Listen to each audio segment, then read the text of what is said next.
So hello guys, स्वागत है आप सभी का एक बार फिर से मेरे इस चैनल सुपर नर्ड में। द डार्क नाइट यानी कि बैटमैन को one of the most well written characters in fiction में से कंसिडर किया जाता है, क्योंकि ऑब्वियसली बैटमैन एक काफ़ी आइकॉनिक कैरेक्टर है। इसकी कैरेक्टरिस्टिक्स, इसकी ओरिजिन, इसके कह सकते हो कि स्टोरी हमें इसे बहुत ही ज़्यादा आइकॉनिक और अमेजिंग दिखाती है। बट इन सब के अलावा बैटमैन के जो हमें विलन्स देखने को मिलता है कॉमिक्स के अंदर, वो भी कह सकते हो कि इसे आइकॉनिक बनाने में हेल्प करते हैं।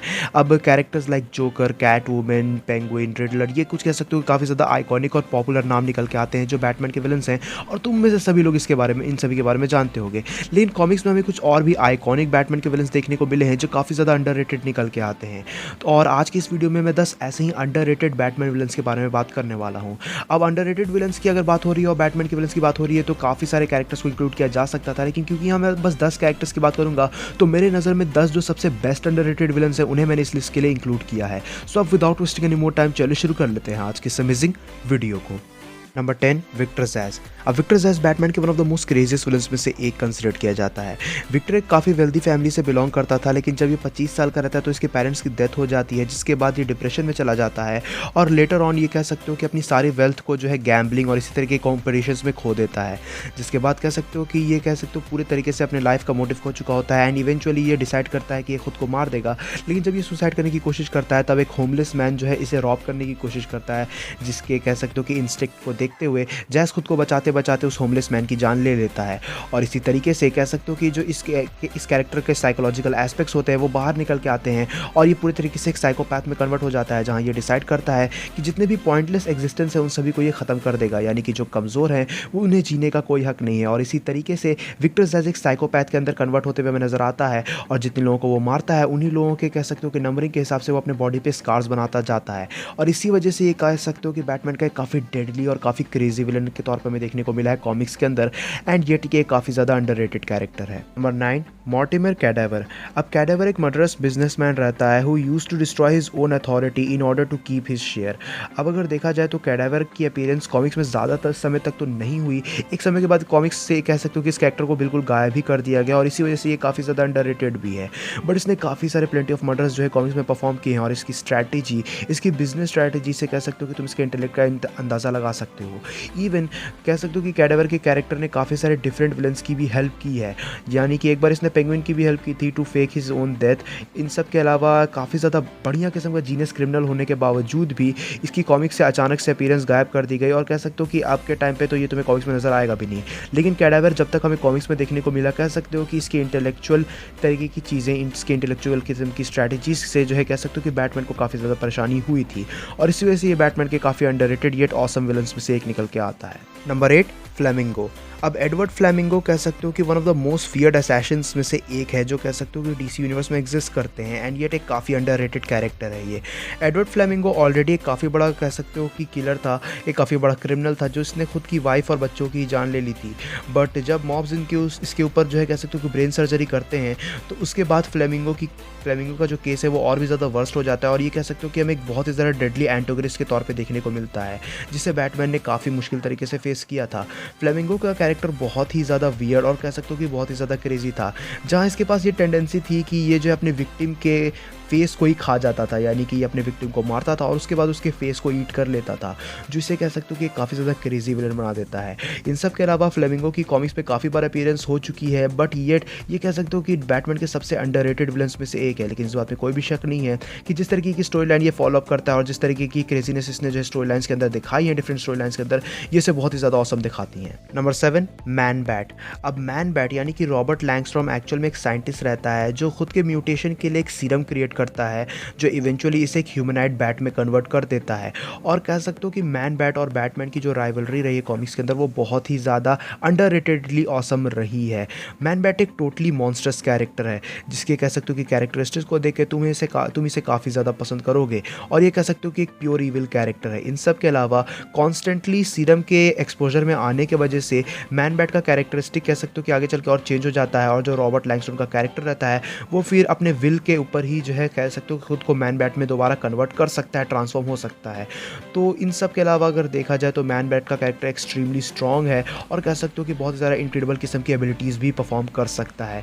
ये सभी चीज़ों को अगर देखा जाए तो उस बेसिस से मैन बैट एक काफ़ी ऑसम विलन निकल के आता है जो बैटमैन की यूनिवर्स का पार्ट है, लेकिन ये काफ़ी ज़्यादा अंडररेटेड भी है। Number 6 calendar man. अब कैलेंडर मैन यानी कि जूलियन ग्रेगरी जो है बैटमैन के सबसे ऑसम विलन्स में से एक है।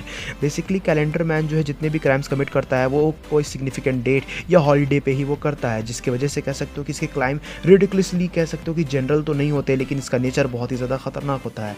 कैलेंडर मैन बेसिकली एक मास्टरमाइंड है जो काफ़ी सारे क्लूज़ वगैरह तो जो है अपने क्राइम सीन के ऊपर छोड़ता है ही, लेकिन इन सब के अलावा ये कैरेक्टर्स को काफ़ी अच्छे तरीके से हेवली ट्रिक करना भी जानता है। इवन बैटमैन जैसा कैरेक्टर को भी कह सकते हो कि काफ़ी सारी परेशानियाँ झेलनी पड़ी थी कैलेंडर मैन जैसे कैरेक्टर से जूझने के लिए, और यही सब चीज़ अगर देखा जाए तो ये सभी चीज़ें जो है कैलेंडर मैन को काफ़ी ज़्यादा स्पेशल बनाती हैं, क्योंकि जिस तरीके की से ये अपने क्राइम को कमिट करता है वो इसे ऑसम दिखाती है ही है, साथ ही साथ ये काफ़ी ज़्यादा आइकॉनिक कैरेक्टर है, बट साथ ही साथ ये काफ़ी ज़्यादा अंडररेटेड भी है। Number 5 Prometheus. अब प्रोमेथियस की रियल आइडेंटिटी कॉमिक्स में रिवील तो नहीं हुई है, लेकिन ये एक इनक्रेडिबली इंटेलेक्चुअल बंदा है।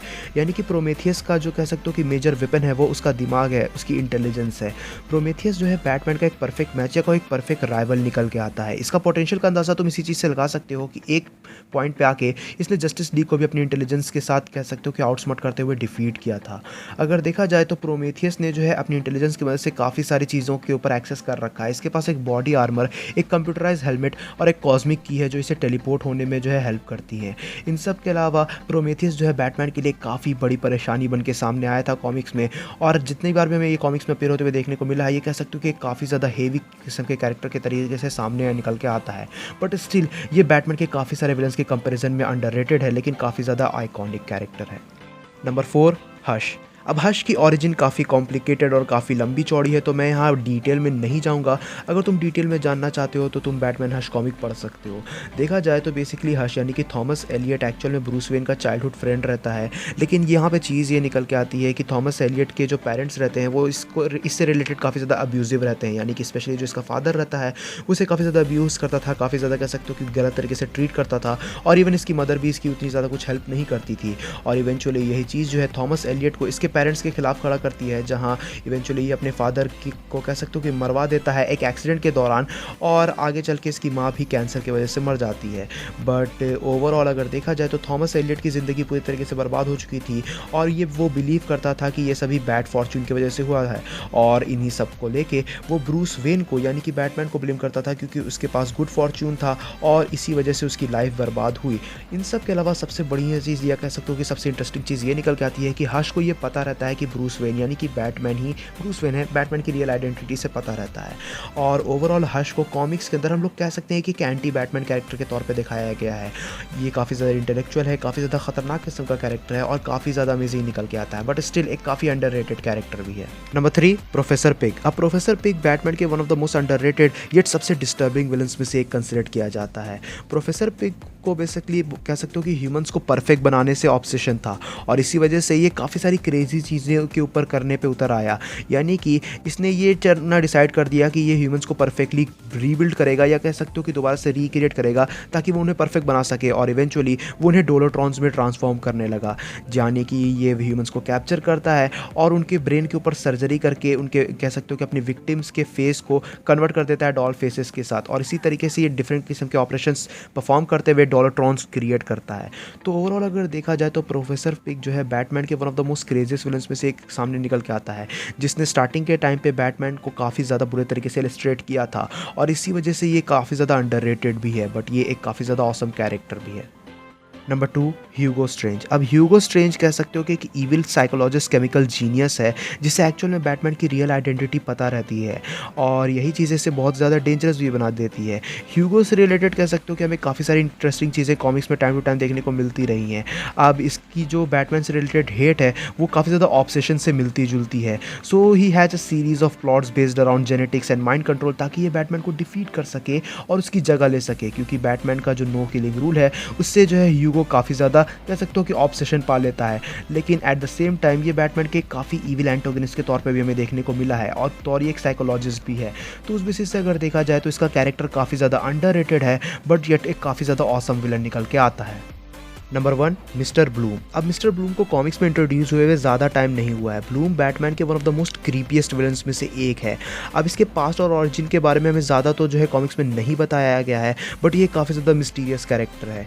ये meta humans power houses create करता है with the help of some sort of seeds, जो उसके होस्ट को कह सकते हो कि सुपर पावर्स ग्रांट कर देती है, but at the cost of their life.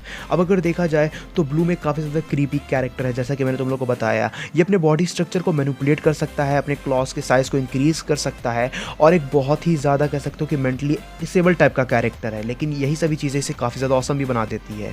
Also writers के हिसाब से मिस्टर ब्लूम जो है कह सकते हो कि रिप्रेजेंट करता है वीड्स एंड क्रैक्स को, जो कह सकते हो कि सोसाइटी के अंदर उगते रहते हैं, या कह सकते हो कि सोसाइटी के अंदर पैदा होते रहते हैं due to the basic dissatisfaction.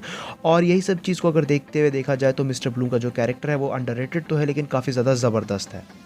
So guys, ये थी video top 10 underrated Batman villains को लेके। आई होप सो कि तुम्हें वीडियो पसंद आई होगी। अगर वीडियो पसंद आई तो इस वीडियो को अपना थम्स अप देना, अपने दोस्तों के साथ शेयर करना, चैनल पर नए हो चैनल को सब्सक्राइब कर लेना। तो मुझे इंस्टाग्राम और ट्विटर पर भी फॉलो कर सकते हो, लिंक नीचे डिस्क्रिप्शन में मिल जाएंगे। That's it for the video. मैं मिलता हूँ तुमसे ऐसी किसी नेक्स्ट वीडियो में। Till then bye, stay tune, stay awesome.